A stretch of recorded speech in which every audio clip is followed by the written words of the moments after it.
All right, let's move on to Haiti and let's talk about what's really going on over there.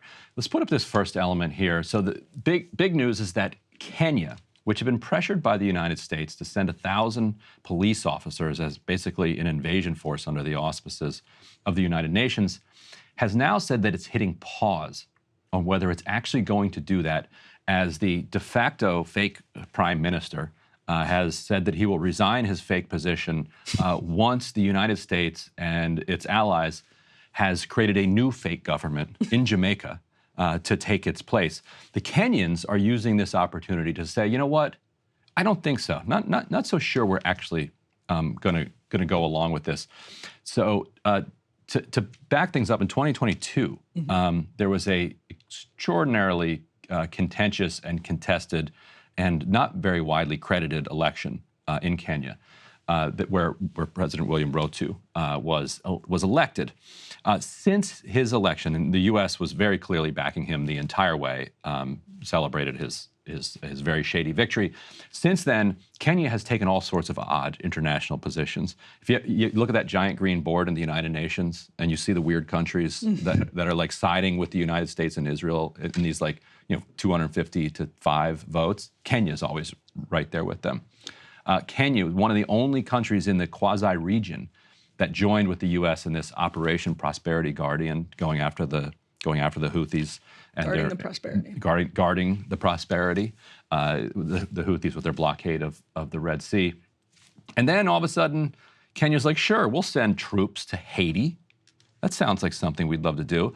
The Kenyan population, obviously, is wildly against the idea that the Kenyans would go and occupy Haiti. Well, there's money in it for Kenya, obviously. That's sort of we're paying for it. The yes. carrot, right? So not only are we paying for that, yes. So the U.S. The State Department said yesterday that yes, they confirmed we're going to pick up the tab for this entire invasion and occupation. Although we're hoping that the French and some others will, kick in. The Canadians might kick in here and there. Meanwhile, we're also facilitating billions in World Bank loans to Kenya that are effectively facilitating kind of an ethnic cleansing campaign that the Kenyan government is operating in rural parts, which we'll talk about later in the show. This is about Haiti.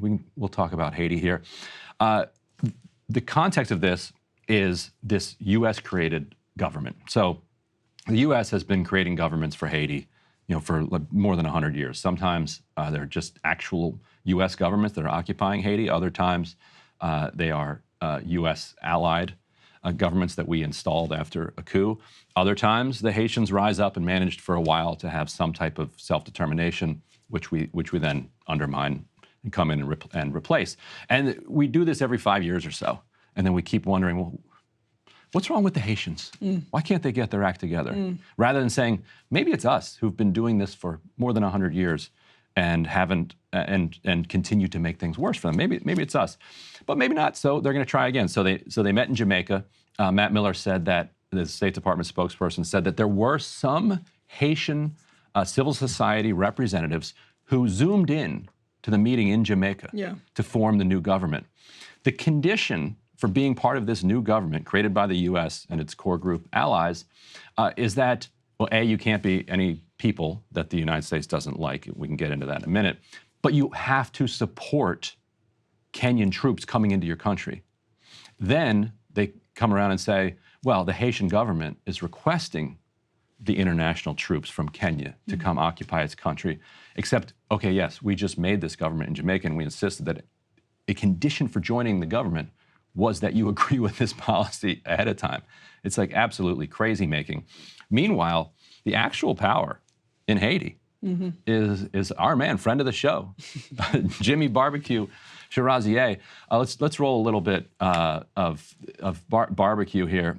Go ahead, Emily, describe what people are seeing here. So you're seeing barbecue. You're seeing a barbecue saying that it's important to tell the international community to give Haiti a chance because what is happening in Haiti now, and he's speaking in French, we Haitians have to decide who is going to lead the country. So that's to the point Ryan just made. And what kind of model of government that we want, we are going to figure it out, how to get Haiti out of the misery it is in now. If the international community continues on the road you are on now, it will plunge Haiti into further chaos.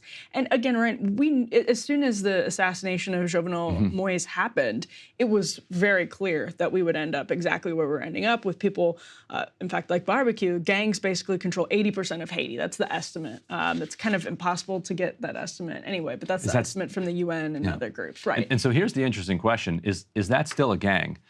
I wish we should interview our old libertarian buddy Robbie Suave about this, because gang. What is a government, right, except a gang that was successful in taking power and monopolizing violence? Because whoever is installed by the core group is going to have to negotiate with barbecue. There's no other question about it. And I don't know you, Ryan, I found this sort of U.S. fixation on barbecue to be, in some ways, like incredibly distasteful, because it's almost it's patronizing in a really gross way. Like, oh, what a mess Haiti is. It's led by a man named Barbecue. Right. And on TikTok and elsewhere, you're seeing these claims that he's a cannibal, which you're like, is it 2024, and you're still calling like Haitian figures like cannibals?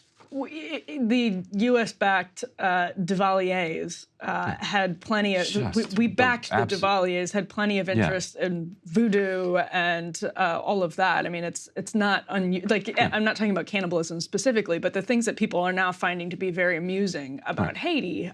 It's gross. It's patronizing. And hey, is Barbecue a rough dude? He's a rough dude, but he gets the name Barbecue comes from the fact that his dad sold barbecue chicken on the side of the road. Right. Like he's not called Barbecue because he barbecues people and eats them. So, Ryan, you asked Matt Miller questions just yesterday at the State Department briefing and pushed him on this question of Haiti. Yeah. Let's watch that. To follow up on his point about the resignation of Ariel Henry, after Moïse's assassination, Henry was plausibly linked to it via phone calls and others, and was not in line to take power, but it was the U.S. and the core group that kind of recognized him and pressured Claude Joseph to take power.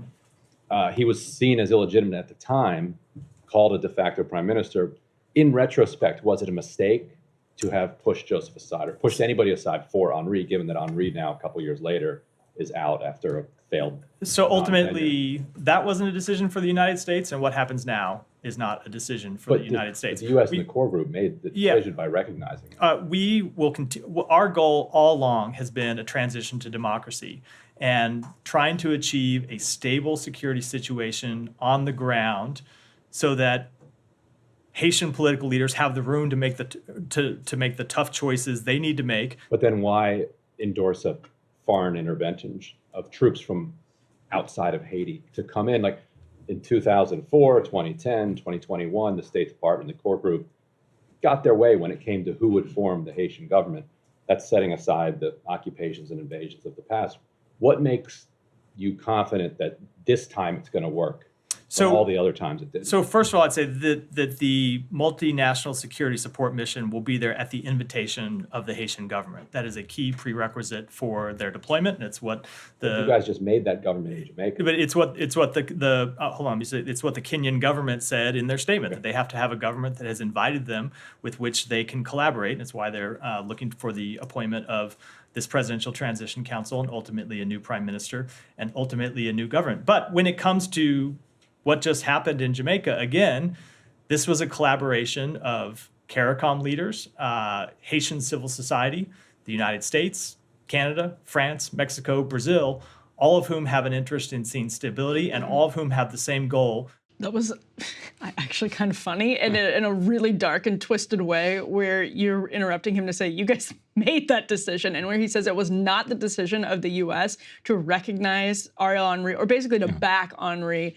You were like, well, you recognized him. The core group recognized him. When he wasn't the prime minister. No, he was in this, the Claude, you mentioned Claude Joseph. There's a huge power struggle that people's memory hold.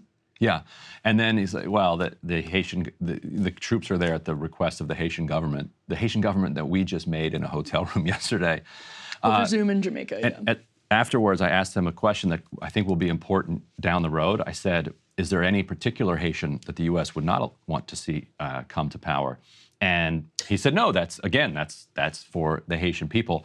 And I have two people in mind, and let's talk about stuff you can't talk about on the normal news program. Sure. When I ask that question, one is Guy Philippe, who is a super controversial figure because he was involved in the 2004 coup. So this was a U.S. stooge who helped overthrow Aristide, but has since become something of a kind of revolutionary figure. And the U.S. locked him up from 2017 until just recently.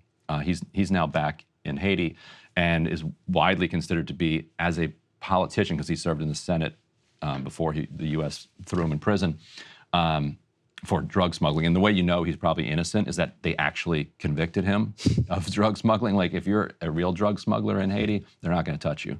Like, that's like how that works over there. And so he's extremely popular, but the U.S. hates him. The other one, though, Barbecue. Yeah. Barbecue is the guy who's kind of running the show at this point. And we call him a gang leader. We call him a criminal. We call him a cannibal. Right. And the cannibal thing is obviously absurd. Criminal? Sure. But like we said, what is a state? And states sometimes are formed through revolution. You know, he calls himself, the actual name, is the Revolutionary Forces of the G9 Family and Allies. So that's an alliance of basically 9 gangs that have gotten together, and they've made him kind of their leader and their spokesperson. He basically had an alliance with Jovenel Moïse, who comes from outside of Port-au-Prince, had the rural support. Yeah, and Moïse's deal with the G9 was basically, as long as you are keeping the peace in your neighborhood, there's peace and justice, then we're not going, then that's fine. Then you're basically the government in this area. Barbecue is known in his areas to have extremely low crime outside of barbecue crime. Some of the other gangs, not so much. Some of the other gangs take advantage of their situation, just the same way that police forces around the world, if they're corrupted, take advantage of their position to extract bribes, kickbacks, use extortion, blackmail, use their monopoly on violence to enrich themselves. No reason to think that a quote-unquote legitimate police force that the U.S. installs with Kenyan troops is going to do any differently. Yeah, that's the joke. So to me, I think you should actually do what Matt Miller is saying. Like, let the Haitian people work this out. And if that means that they get behind Guy Philippe and Barbecue, why do we know so much better than them? If they need help with logistics, with financing, with credit, fine. But troops, they don't need troops. They don't need international troops. It's not even just this idea that we know better. It's this idea that Haiti is like a playground for us to control the hemisphere, which is obviously not a new thing at all. I mean, it goes throughout time, throughout the Cold War in particular. But one of the people who's been saying exactly what Barbecue is saying is someone that we had on the show. Biden appointed Daniel Foote as special envoy to Haiti right after the assassination of Jovenel Moïse, which, by the way, a man was just convicted of. He was an ex-DEA informant. The DEA claims he was not acting on behalf of the United States government. He and others identified themselves as DEA agents when they stormed Jovenel Moïse's compound all the way back during the assassination itself. Moïse had the support of the United States, had the backing of the United States. People questioned whether there were cracks in that foundation. He had sort of appointed Ariel Henry as a successor. 2 days later, he was assassinated by people purporting to be DEA agents. That's how insane and twisted this story is. But Daniel Foote has been saying exactly what Barbecue is saying, that you need to let the people of Haiti determine who their next leader is and break the cycle of U.S. control. And you know what? I think this is one of the least covered stories. We can put the next element up on the screen. One of the main reasons, according to Foote, perhaps the chief reason, he called it, when he was in an interview with us here on this show, he said the straw that broke the camel's back for him when he resigned just 2 months after he was appointed to that post was that a huge priority of the Biden administration that he was representing in these negotiations with Haiti was the ability to deport Haitian migrants back to Port-au-Prince. Even in that picture, if you're watching this, you see a Haitian migrant. That's a picture that I took in Matamoros. And the Haitian migrants there, every single one of them, they came from Argentina, Chile, Brazil. A lot of people know that by now. They all wanted to cross the border legally because the last thing that they wanted was to go back to Port-au-Prince. Most of them hadn't lived there since the earthquake in 2010. Some of them, 2014, maybe the last 5 years.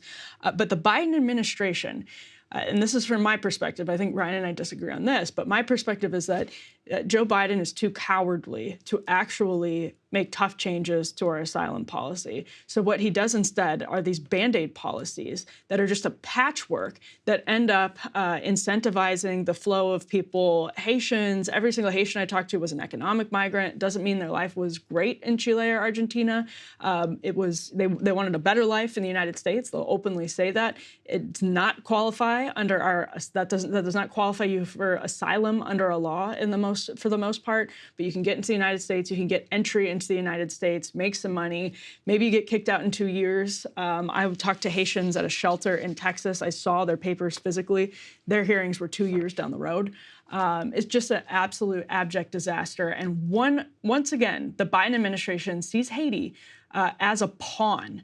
One of the reasons, according to Daniel Foote, that they were continuing to back Henri, as he was not calling for elections. That was a huge part of the reason to back Henri was we're going to get onto this on-ramp towards democracy. But even as Henri was not calling for elections, haven't been elections in Haiti since 2016, the last terms for people in their Senate expired last year. Through all of that, one of the reasons is that Ariel Henry, one of the top reasons, would accept migrant flights back to Port-au-Prince in the tens of thousands. Ryan, do you remember the horrible, heart-wrenching stories of Haitians like trying to get off the planes before they were in the air because they found out they were going to Port-au-Prince? Right. That is the last thing they ever wanted. Yeah, and reminded me of this 1994 famous Joe Biden quote where he said, if Haiti just quietly sunk into the Caribbean or rose up 300 feet, it wouldn't matter a whole lot in terms of our interests. And so, yeah, Biden. I forgot that was a Biden quote. Yeah, that's a Joe Biden quote. Yeah. And it's just, Haiti is just, once again, a pawn on the great chessboard. It's not the Cold War anymore, but Haiti is a pawn on the chessboard.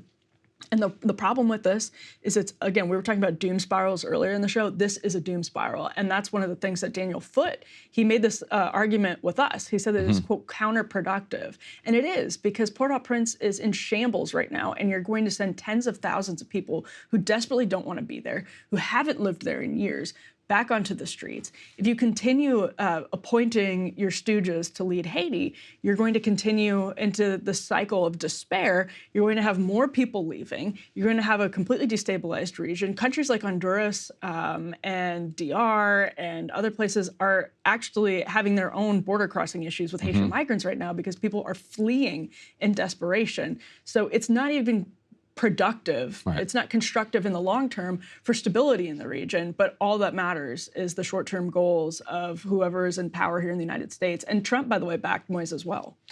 And exactly what Foote warned about. We invited him onto the show today. He couldn't make it. He's actually going to be here tomorrow. I'm filling in for Crystal. Great. So stick around tomorrow for the former envoy to Haiti, Daniel Foote, who resigned in protest. And he'll talk about his fired up take on how things are unfolding now. Hey, if you liked that video, don't forget to hit the like button and subscribe to Breaking Points. If you want to see the rest of Counterpoints, go to breakingpoints.com to become a premium member and get the full uncut show every morning in your inbox and on Spotify. Help us build independent news and get the full show every morning at breakingpoints.com.